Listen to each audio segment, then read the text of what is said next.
Every day, more needs, more technology available, more comfort, more products on the shelves, and every day, new questions.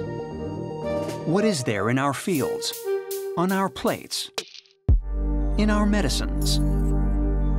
Has the industrial era made our world toxic?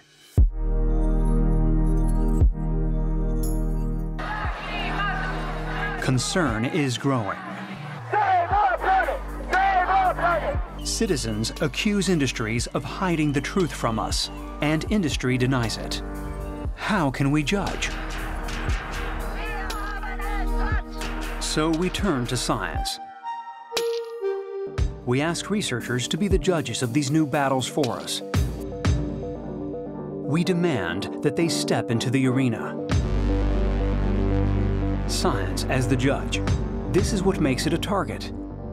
An activity to influence, to corrupt, or to undermine.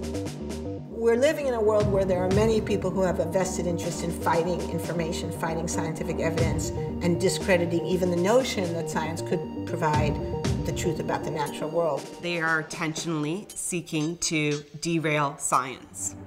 So we need to identify these attacks, to expose the maneuvering of those trying to stand in the way of knowledge. And in that context, it's essential for us to understand who these people are, what they do, why they do it, and how they do it. And we have to understand how it is that the public sometimes participates in the spreading of this deliberate ignorance. So we need to visit this landscape of manufactured ignorance.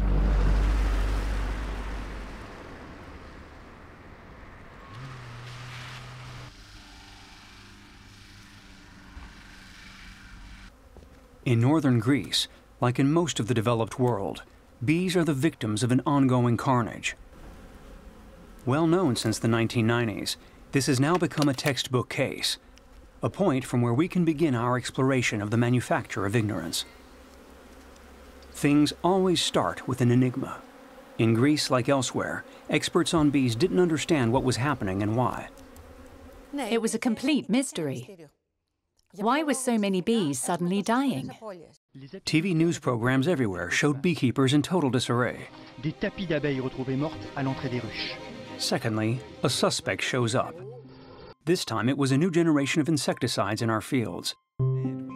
The latest baby of the agrochemical industry at the time. Containing multiple active ingredients.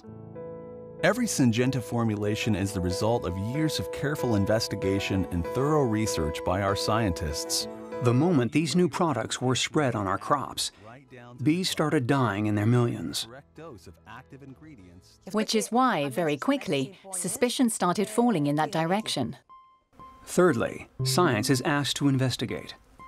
To do so, Fani Hajina has been constantly going back and forth between her hives and her lab. We scientists, with the help of beekeepers, must find the answer. But looking for the truth has proven to be a game of cat and mouse.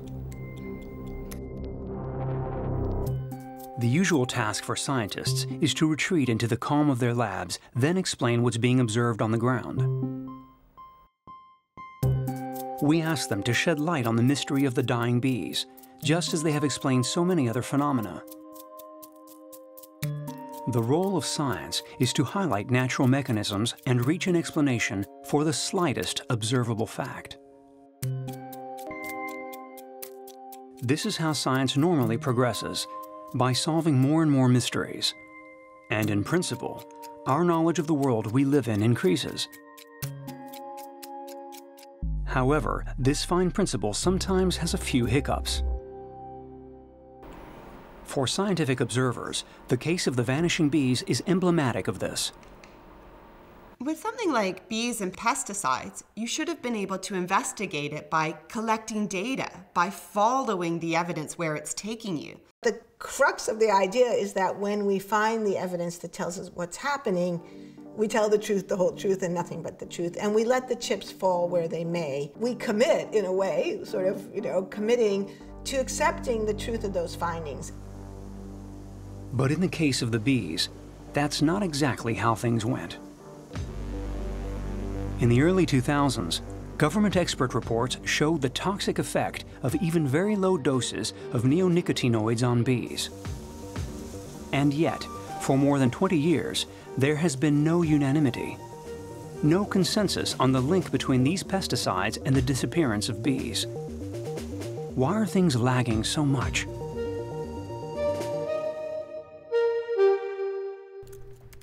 You need to be a very shrewd observer to see the whole picture.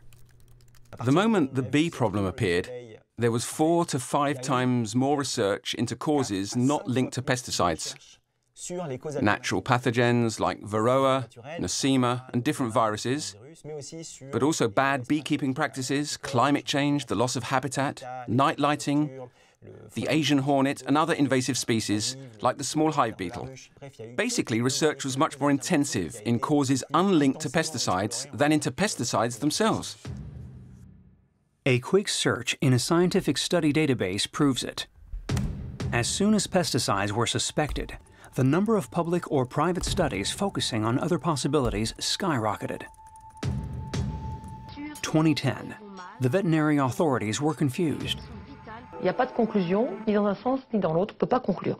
Je ne peux pas le faire. Et je pense que personne aujourd'hui ne peut le faire. The more studies there were, the less beekeepers could make sense of it all. It seems like a paradox until you look back to an older case. When you see a flourishing of new studies emerge in any particular area, a little bit ironically, it creates the appearance of being dedicated to pursuing the truth. But it takes me directly back to the case of big tobacco. It's what's up front that counts. And up front ahead of the filter. To understand, we need to go back to the 1950s, a time when tobacco was treated with total recklessness. Filter blend means fine tobaccos for the best taste yet. But this recklessness wouldn't last. What does this product contain? In December 1953, the bad news broke. Researchers had just provoked cancer in mice by painting them with tar from cigarettes. After this discovery, war broke out. The tobacco companies had a real crisis because they can't contest the evidence and say it's wrong. They can just say, we don't know. And so the leaders of all the major cigarette companies got together in New York City. We now know that a meeting took place at the Plaza Hotel in New York in December between the bosses of the 7 major manufacturers, collectively known as Big Tobacco. Imagine the scene. Gentlemen, let's get right to the heart of the matter. The meeting would go down in the annals of ignorance. It is a challenge to every one of us. And we are all in this together, unified. Confronted with scientific progress, the cigarette manufacturers came up with a plan. Yes. They launched this campaign in which they said, we're aware of this science, we think there are problems with it, and it's a matter of deep concern to us. Now we are beginning a campaign to spell out that basic point, so that no one will fail to get it. They decided to make a public statement. We are pledging aid and assistance to the research effort into all phases of tobacco use and health. For this purpose, we are establishing a joint tobacco industry group, the Tobacco Industry Research Committee. Good statement. Yes. The press published the declaration, tobacco industry to start scientific research.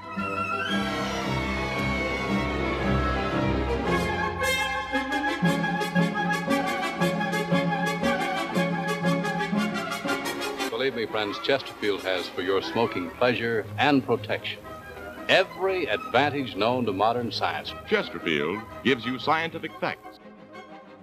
The opening of a centre of research on tobacco didn't aim to further knowledge, but to produce knowledge that would disprove established facts. So they were using scientific methods to refute established science. It's really using science against itself. The explicit use of science against science, I think, does represent a kind of watershed. To systematically fund scientific research in order to undermine science, effectively fighting fire with fire, that's a watershed moment. So after they decided this, how did they operationalize it? One of the things that tobacco companies funded a lot of was what I call distracting research. The labs backed by the cigarette manufacturers defined research projects known as special projects, or SPs, a whole arsenal for diverting science. They researched, for example, lung cancer in non-smokers. They searched for links to habitat, working conditions, personal habits. They experimented on rabbits to see if lung cancer could be caused by toxins or viruses. Big Tobacco thus generously financed hundreds of research projects. Some of these projects turned out to be very useful, such as research into the precursors of cardiovascular disease, but others were totally wacky. Can egg yolk or tomato juice on the skin lead to tumors? What's the link between lung cancer and baldness, or between this same cancer and the month of birth? If you were born in March, claimed one study, you were more at risk. The idea is to say there are all kinds of causes. It is to spread ignorance by clouding the issue with a multitude of data. A convincing strategy, because lung cancer can probably be explained by a combination of factors. Identifying the different risk factors is normal in science. Multiplying avenues of research seems totally legitimate. But it can also be extremely handy for sowing confusion.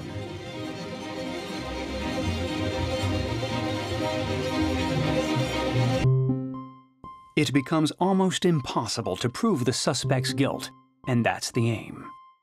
That's extremely well understood, and that designed the playbook for pretty much every other science denial that has followed. This is a story about tobacco. This is a story about acid rain.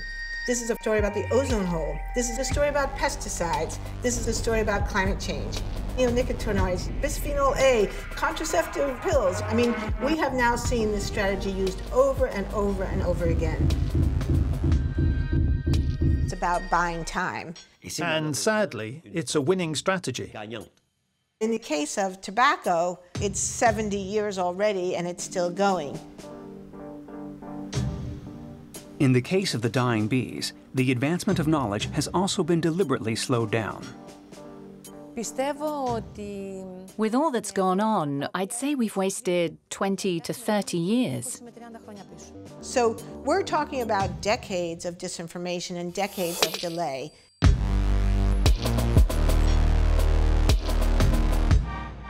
In the meantime, the companies are still making gobs of money.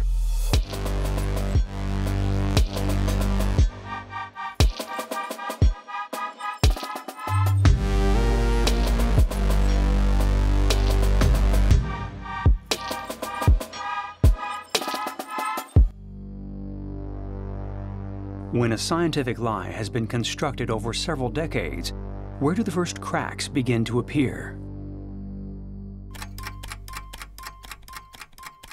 40 years after the first alerts on tobacco, somewhere in the US, a humble employee performed an act that would change everything. The box he sent finally arrived in California at the University of San Francisco. On that day, Professor Glantz was in for a surprise. On May 12, 1994, a box of documents landed in my office from an anonymous source. These were internal documents from at the very highest levels of the tobacco industry. They're senior scientists, they're senior lawyers, they're senior management, they're senior public relations people, talking very, very frankly about what they knew about the dangers of smoking.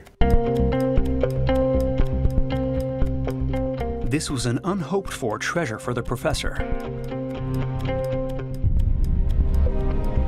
It was like a new world, stumbling into a new world. Take seats. The leaked documents increased in number. The truth broke. the tobacco industry bosses were cornered. Gentlemen, the recent disclosure of documents have shaken my confidence that your companies care about the truth. These documents suggest possible manipulation of scientific research by industry attorneys. If these things are true, then you should know that this kind of behavior is unacceptable and will not be allowed. Faced with the proof, the tobacco bosses were forced to make decades of secret archives public. And the collection, which started out a few thousand pages, is now up around 93 million pages. These documents are now kept in the University of San Francisco archives. They contain all the details of a massive manipulation of science. The tactics deployed, the researchers recruited, and the sums of money involved. Among these documents, one internal memo from 1969 sums up on its own what the tobacco industry had decided to produce. Doubt is our product, since it is the best means of competing with the body of fact that exists in the mind of the general public. It is also the means of establishing a controversy. The key strategy is the creation of doubt about science. Doubt is a perfect weapon. It's effective but also pernicious because doubt is legitimately part of science. In fact, it's an essential driver of science. We investigate things because we have questions about them, because we're curious, or because we doubt the existing explanation is adequate. So we need doubt in science. The word doubt is key to science. We always say science doubts.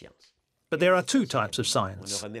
Established science, where we no longer question that the Earth is round, or that apples fall at 9.8 meters per second squared. Galileo measured it. We can measure it again, but it won't change the result. Here there is no doubt. Doubt exists in ongoing science, in what we're studying, in proposing hypotheses. So the strategy of doubt is about saying that established, accepted science is still subject to doubts. So what the tobacco industry did was to take a virtue and turn it into a vice. The use of scientific method against science itself. That's what these documents revealed. These windfalls enthuse historians and whistleblowers. They have even inspired a new field of study. How many of you before this week knew something about the history of tobacco? Yeah, most people. Okay. Naomi Oreskes teaches her students to identify historical obstructions of science. As questions of science, did we know? The discovery of this long history of deception has led to a new field of intellectual study, a new academic field, and it's called agnotology, and that means the study of ignorance. Agnotology was born. Now, academics attempt to unravel the mainsprings of our ignorance, to look into what we don't know, a curious field of study. We were laughed at first because people thought it was not academic to study the absence of knowledge, to study ignorance. But I think people are laughing a bit less now and starting to be a bit worried because we sense and they realize how pervasive the problem might be. What prevents us from knowing? More people are asking this question, encouraging experts in ignorance to leave their universities and speak out publicly. But over the course of this talk, I'll introduce different ways of thinking about ignorance, and particularly this phrase, strategic ignorance. We're going to ask you to think about examples in your own life of strategic ignorance. A new understanding of ignorance is emerging. Until now, ignorance meant not knowing what we might know one day, thanks to research. But now we're beginning to see that you can actively produce ignorance. So we're now invited to look for obstacles to our knowledge, things that halt the progress of science, deliberately or not, and sometimes even what we prefer not to know. Unraveling all that is no small issue. That's why the study of ignorance, or agnotology, needs to progress methodically. And it's a fascinating field of inquiry with contributions from psychology, sociology, history, political science, cognitive science, computer science, network science. There are lots of disciplines involved that can help us understand how ignorance is being manufactured and how we can protect ourselves against it. This new awareness is still in its early days, but the race is on, because the strategic production of ignorance continues to be perfected. To debunk it, we must often plunge into the detail of scientific practices.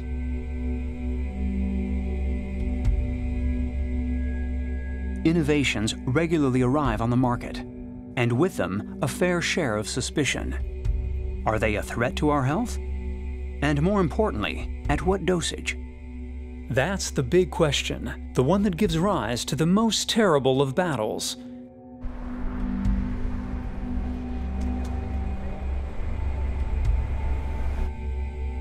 One of these battles began in this laboratory one day in 1989. Carlos Sonnenschein and Anna Soto are both biologists. For years, they have been trying to solve the mystery of cellular proliferation in cancer.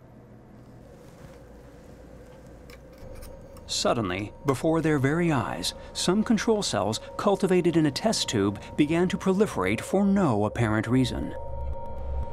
It was a real Sherlock Holmes investigation, trying to find out where it came from, because that is the first thing you have to do, identify what is the source. They reviewed each piece of lab equipment. 4 months of suspense. And finally, they had their culprit, the centrifuge tubes.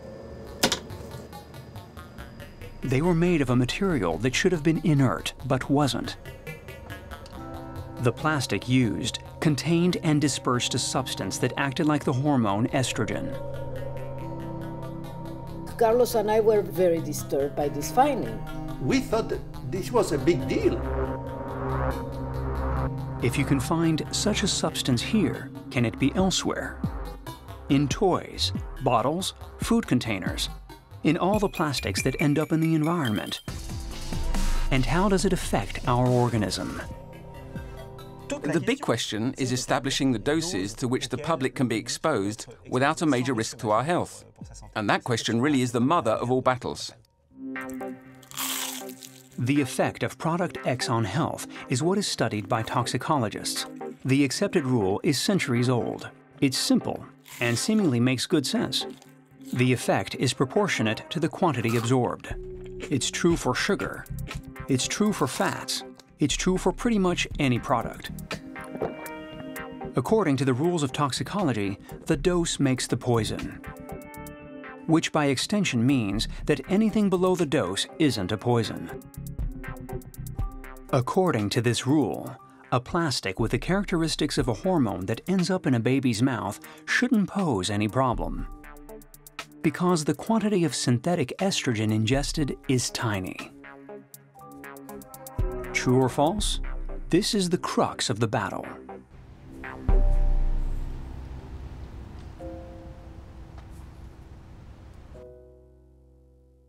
An experiment was carried out at the University of Missouri by a researcher called Fred von Saal. He was the first to carry out a controlled experiment on lab animals to try to evaluate the activity of a common plastic called Bisphenol A. This has the structure of an estrogenic drug. They are using a sex hormone to make plastic. This is insane. For years, Professor von Saal and his team observed mice exposed to different doses of bisphenol A. To measure the traces of the product, they explored what happens at the limits of detection using ultra-sensitive machines. And what they discovered shook the world of science. In fact, the damage to the reproductive system was occurring at 25,000 times below what had been considered a dose that would cause no effect. We were absolutely shocked. This was huge for several reasons. The most important being that some of these substances can have bigger effects at tiny doses than with stronger doses. And why is that important? Because regulatory toxicology tests the harmfulness of these molecules at high doses and never tests, or extremely rarely, tests the harmfulness of these molecules at the tiny doses to which humans are generally exposed. At low dose, bisphenol A doesn't act like a typical poison. It acts as an endocrine disruptor, meaning that it disturbs our hormones, the molecules that regulate, among other things, our reproductive system. With the tiniest observable doses, it can have devastating effects. In other words, between the dose and the effect of a product, research is starting to find some very unexpected relationships. And this is shaking up the world of toxicologists. We were rejecting their dogma. The toxicology community have not accepted it. They said, we reject this. The resistance of the toxicologists was well-intentioned. It was also providential for the manufacturers of plastics. It's not always that people intentionally want to derail science. Some people, unwittingly, through no fault of their own, can at times be pawns in other people's efforts to produce strategic ignorance. There are many ways that ignorance is produced. Some of them are malevolent, some of them are inadvertent, some of them are well-intentioned but end up having these outcomes. And I think it's actually extremely important for us to study the broad question of how ignorance is produced, because not everyone who produces ignorance is necessarily evil, but some of these people are. The plastics industry gives financial backing to alternative research, thanks to which its spokespeople can proclaim year after year that low doses are without danger. More than 100 independent studies have shown that real-life exposure to BPA is about 1,000 times below the safe intake limit set by... I'm saying one thing, industry is saying another, and there needed to be explanations of how the difference was occurring. Vom Sau wanted to understand. He collected studies published on the subject, and as a true agnotologist, he started investigating to find out why their conclusions diverged. During that time, I didn't get a lot of sleep. I drank a lot of coffee. Yes. His conclusion: 93% of public studies ascertained the harmful effects of bisphenol A at very weak doses, whereas none of the studies financed by the industry did. He finally grasped the major reason for this difference. Much better than a lie, a genuine conjuring trick in the laboratories. They put a lot of time and effort into figuring out, how do we do a study that shows no effects of this chemical? How do you go about it? First, you find the right animal model. That starts with these catalogs of laboratory mice and rats. You can choose them according to their biological parameters. You order them tailor-made, customized to the needs of the experiment you plan to carry out. Then they're dispatched directly to your lab. The industry groups were using a very strange animal to try to show that bisphenol A caused no harm. If you are interested in showing that bisphenol A is not estrogenic, you would select a strain of rat in which bisphenol A does not become an estrogenic compound. So you have to be very careful about the model you choose, because you can choose the wrong model. And you can choose the wrong model because you don't know, or you can choose the model because you know too well. How can you do this? Tailor-made rats to prove the innocence of bisphenol A. Another success trick by the illusionists of science.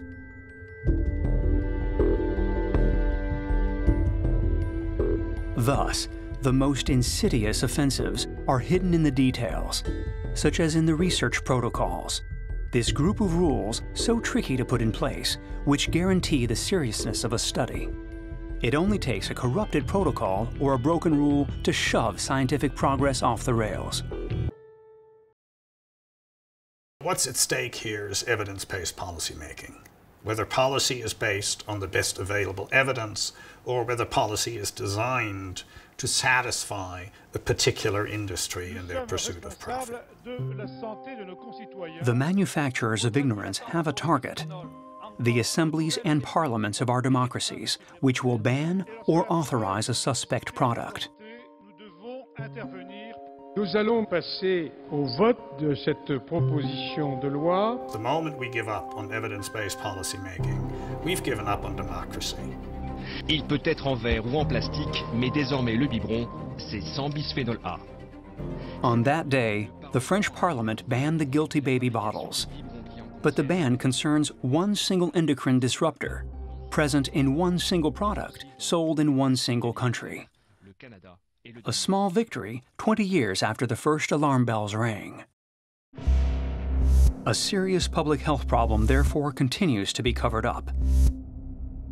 Among the population, we're seeing a sharp increase in metabolic troubles, obesity, diabetes, hormone-dependent cancers, neurobehavioral disorders, and infertility. In this explosion of cases, endocrine disruptors are the prime suspects because everybody's organism is impregnated with them. Meanwhile, the defenders of the plastics industry continue to sow doubt. The presence of a chemical in your body does not mean it's harmful. Anyone with any Such affirmations are spread on the internet. of something, the more effect it's going to have. Yes, BPA is safe. On our screens, many organizations with no apparent links to the industry talk about bisphenol A, sources of energy, the dying out of bees, the climate, food supplements, animal well-being, shale oil, and so on. On the internet, made-to-measure science is spreading. And the target here is the general public, us and our opinions. Because today, to say whether we're pro or anti-diesel, homeopathy, or vaping, we click on like, we tweet, we retweet. This is now public opinion. Anonymous yet global, social networks seem to be the ideal forum for misleading all debate.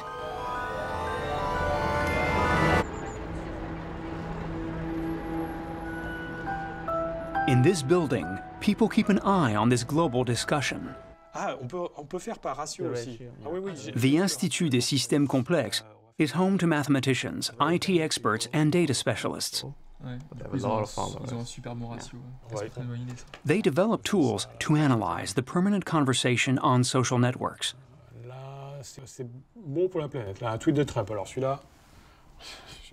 Over 3 months, David Cuveillier and his team have analyzed 20 million posts on the climate. They all come from Twitter and spread across the globe. Plant and animal species are likely to disappear soon. Who is talking to whom? And how do the climate skeptics and their adversaries duel over this virtual space? The team has put together a system with which we can visualize this giant controversy. A dot is one person. A line between two people means that one of them has passed on the other's post. The more we pass on each other's posts, the closer the dots get. Ces deux points, c'est des gens qui sont à la frontière entre deux communautés. And before their eyes, the world's biggest scientific debate appears. Here we have all the Twitter accounts that form the community of climate skeptics. You can see that this community is very distinct in terms of sharing the information from the other community, made up of those who agree on the climate consensus. That's 140,000 accounts. That's a lot of people. Once the debate is rendered observable, look, what can we conclude? This is interesting. On the skeptic side, the core is always active. These people never stop tweeting. There are fewer of them, but they're more active, which means they're trying to counterbalance the debate. Exactly. They're overactive. Some accounts have 100,000, 200,000 tweets. In 10 years, that's incredible. So this is how they're colonizing Twitter. It's crazy. A hardcore spreading its arguments in astronomical quantities. That's the asset of the climate skeptics in this battle for territory. Enough to keep the community alive despite the gathering evidence.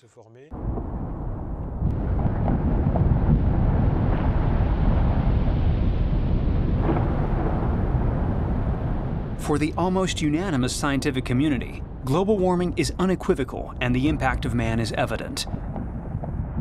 This consensus, however, doesn't impose itself on the web. We see that very regularly, scientific facts prove the climate skeptics' theories wrong, which is potentially dangerous for this community because they can lose members over it. So there's a kind of inoculative reaction. For 2 or 3 days, they'll inundate the social networks with alternative facts and will keep their visibility in a globalized environment. Without social networks, communities of this size wouldn't be able to survive the facts, which so clearly disprove their beliefs.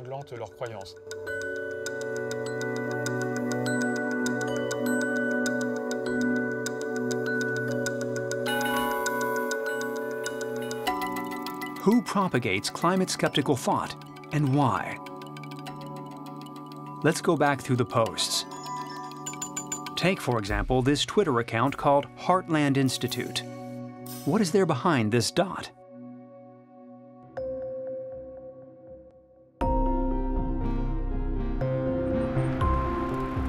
The Heartland Institute is this house set off a quiet street.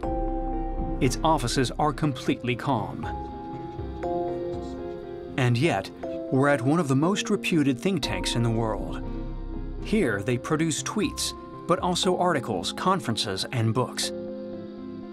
The Heartland Institute has its expert on climate matters and its director of communication. Neither of them is a scientist, which doesn't prevent this organization from massively spreading contrarian science on the climate.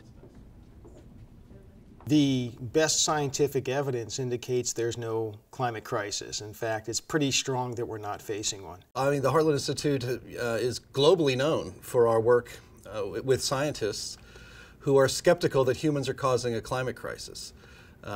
We are actually hated probably by a lot of people around the world for that, because we're well known for that.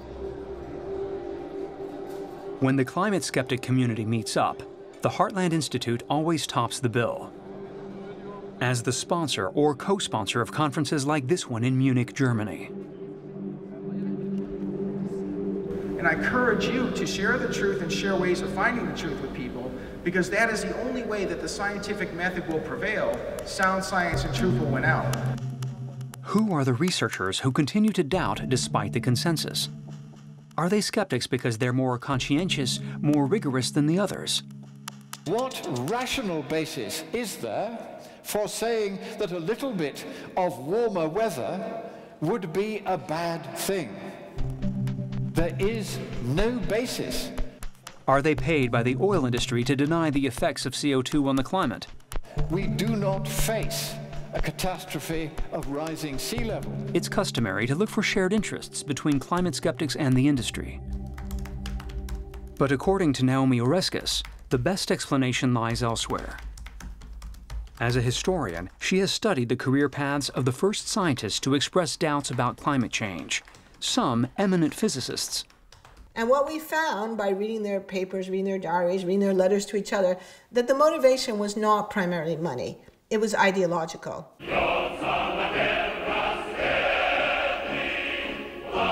These men had been very prominent in the Cold War, and they believed very deeply, and I think sincerely and authentically, in the communist threat. At the time, the main battle between the Soviet Union and the United States was the conquest of space. America's leadership on Earth demands leadership in space.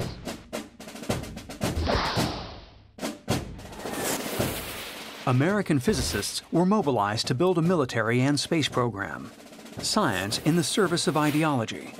And they believed that the work they had done as scientists had helped to contain the communist threat and protect American democracy. Then the communist world collapsed. Victory for America, and for the physicists engaged in the crusade for its supremacy. And yet, they didn't lay down their weapons. Soon after, a conference was held in Washington. Among the speakers was Fred Singer, a space race pioneer. However, he wasn't there to talk about rockets, but about the climate. First, you must understand that there is no real scientific support for the so-called global greenhouse warming.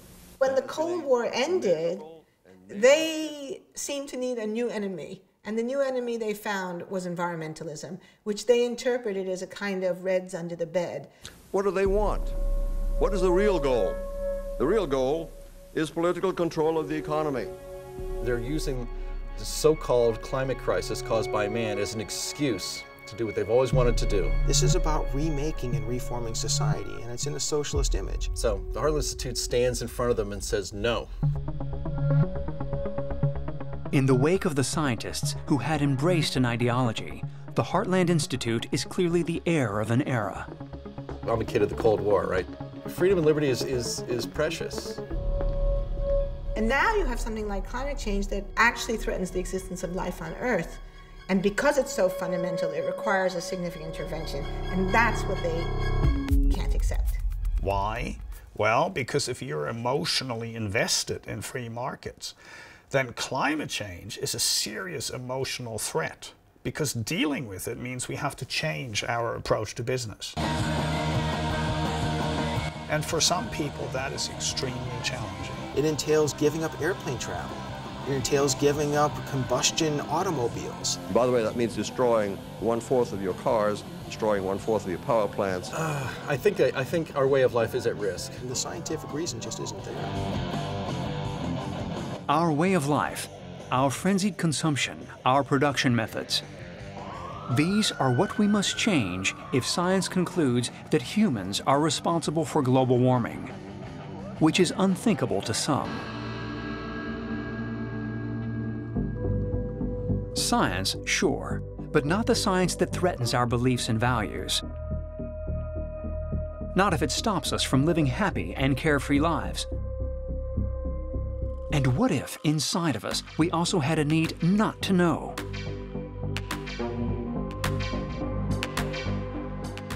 Psychologists have clearly identified the individual cognitive mechanisms through which, unbeknownst to us, we construct our beliefs and limit our own knowledge by turning our brain into a small factory of ignorance.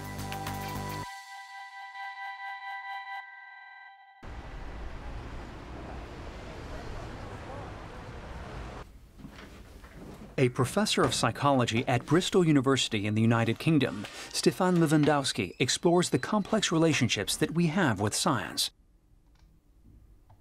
He wonders how to deal with a scientific consensus that doesn't suit us. If people are threatened by the science, but they recognize that all the scientists, nearly all the scientists agree on that, then they're put into this situation of conflict or cognitive dissonance. What am I going to do with my beliefs when all the scientists agree that, my beliefs are under threat? Hi, you must be Ellie. I'm Steve Lewandowsky. Welcome to the experiment. Thanks for coming. Let me show you. The professor is carrying out an experiment. He receives subjects willing to take part. Thanks for coming. Let me show you the lab. It's right here. Seat in front of the computer, please. So what I want you to do is just read through that, and then click at the bottom when you're ready to proceed. With each of them, he firstly wants to assess their behavior when confronted with scientific issues, their political leanings, and their appetite, or not, for conspiracy theories. To do so, he exposes each subject to dozens of affirmations, and they say whether or not they agree. There is no such thing as facts anymore. Secret organizations can manipulate people psychologically. Socialism has many advantages over capitalism. Out of 100 climate scientists, how many do you think believe that CO2 emissions cause climate change? So this is where we now analyze the data from the experiment in real time. And what you see on the results show a correlation between their opinions on scientific issues, their political beliefs, and the size of their appetite for conspiracy theories. When asked to explain why there is a scientific consensus, they will resort to conspiracies whenever the scientific consensus is in conflict with their worldviews. On vaccinations, climate change, to explain away the scientific consensus, it is extremely helpful to just basically say, well, the scientists are all engaged in groupthink, or they're pursuing a political agenda. They're all sort of in a little bit of a conspiracy. The moment I do that, I can cling to my beliefs and I can dismiss the scientific consensus. What is really striking here is that for climate change, it matters a great deal, because the more conservative people are, the more they think that scientists are conspiring to produce a consensus. Is scientific truth threatening your vision of the world? Then adopt a theory that says that scientists are all conniving against the truth. What do they want? What is the real goal? They're using so-called climate crisis as an excuse. In many scientific subjects, conspiracy theories reign, and each person proclaims their own theory. The coronavirus, a bioengineered virus, contains nanoparticles that can be activated on a time-phased arrangement by 5G. Et le vaccin et les nanoparticules sont donc injectés simultanément dans votre corps. Cette pandémie est quelque chose qui a été organisé. Le crime parfait contre l'humanité. And we have a cure. They just don't want to give it out. Rumors and counter-rumors abound. Some denounce scientific plots. Others denounce those who denounce. Fake news. Share this. I love you, vegans. Namaste. Also, I love you. On the networks, it's one side against the other.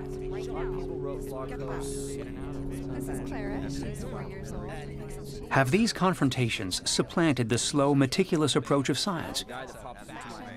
Has it become to each their own truth?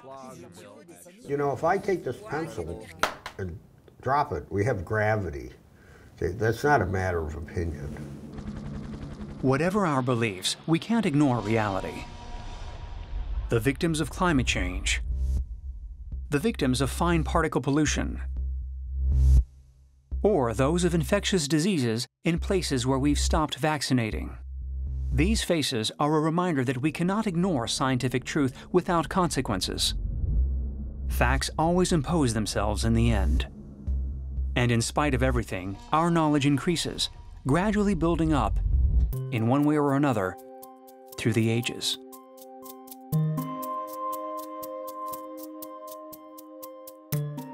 A few centuries ago, you had to be a madman to go against common belief and state that the sun and stars don't turn around us, but that the earth turns round and round like a spinning top. Those who first tried to prove this paid dearly.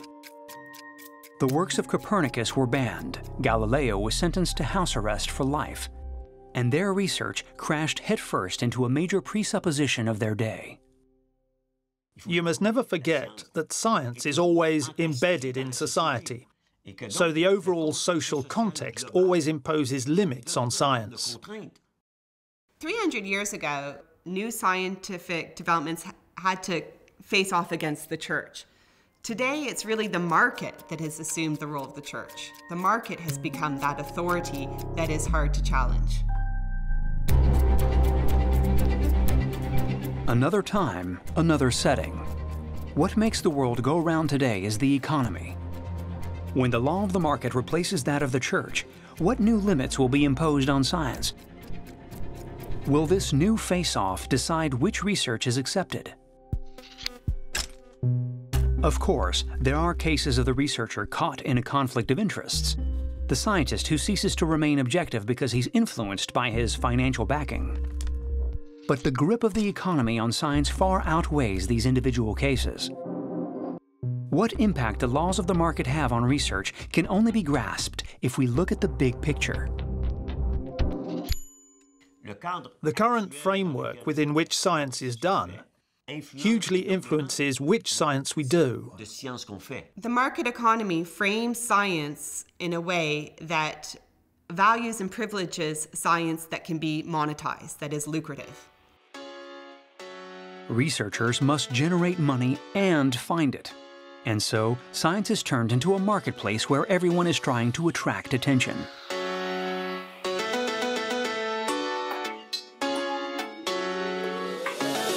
Bullseye. All the labs are basically competing. They have to highlight their specificities and come up with fashionable keywords. In the early 2000s, the magic word was genomic. If you said you worked in genomes, which would vastly influence medicine, you were given millions of dollars. So in 2000, the researcher had to use the word genomic. In 2010, it was nanotechnologies. In 2020, it's artificial intelligence. Okay, Sophia, I think you're ready. Current competition is pointing science in a certain direction. They upgraded my mind a bit. My artificial intelligence. This is too cool. I can walk. And in the meantime, there are a whole host of unknown fields set aside to fallow. Less fashionable or less profitable in the short term, certain scientific fields have been deserted. Some researchers have identified what they call the problem of undone science. Now, that's science that's simply left uninvestigated because there's little commercial imperative in studying it. Undone science, science that simply isn't done. The experiment never carried out, the lab that never opened. The epidemiological study that doesn't exist because it was never financed. The scientific books never written. The medical thesis never published. These are the vast territories of ignorance, which we don't explore because they don't earn, because we prefer not to know, or because we never even imagined them.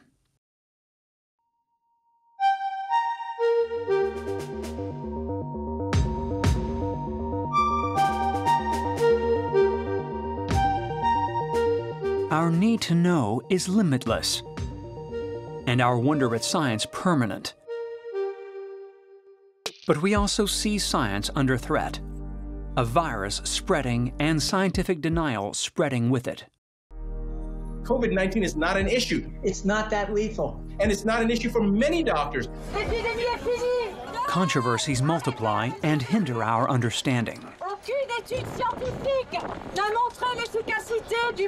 Fear, fear, fear. Go and get some Miracle cures appear. or Schweppes tonic water. Let me tell you this again. Quinine and or Schweppes tonic water. The coronavirus, you know that, right? Coronavirus. Biased beliefs enter minds. This is their new hoax. We can see the workings of this manufacture of ignorance, which the pioneers of agnotology methodically dismantle for us. And so I guess one question we could talk about is, why does that work? I mean, on some They speak at the world's most prestigious universities, and they're now listened to on forums, at roundtables, in the media. So that scientists can carry out research. And more at parliamentary commissions and inquiries. My testimony is based on 15 years of research on the history of climate science. There's still only a few. But for us, the general public, they're a new force we can count on.